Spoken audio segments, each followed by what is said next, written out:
Ladies and gentlemen, the President of the United States. Good evening, my fellow Americans.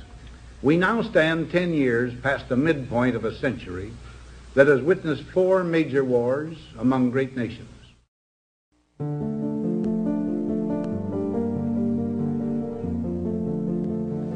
Until the latest of our world conflicts, the United States had no armaments industry. American makers of plowshares could, with time and as required, make swords as well.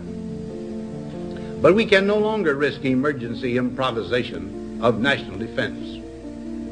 We have been compelled to create a permanent armaments industry of vast proportions. Added to this, 3.5 million men and women are directly engaged in the defense establishment. Now, this conjunction of an immense military establishment and a large arms industry is new in the American experience.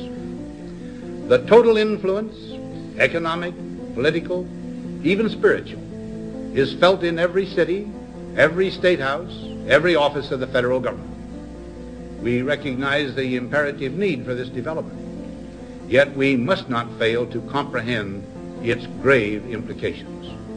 Our toil, resources, and livelihood are all involved. So is the very structure of our society. In the councils of government, we must guard against the acquisition of unwarranted influence, whether sought or unsought, by the military-industrial complex.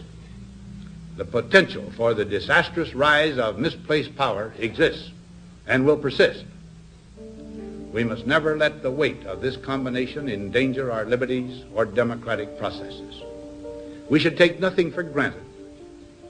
Only an alert and knowledgeable citizenry can compel the proper meshing of the huge industrial and military machinery of defense with our peaceful methods and goals, so that security and liberty may prosper together.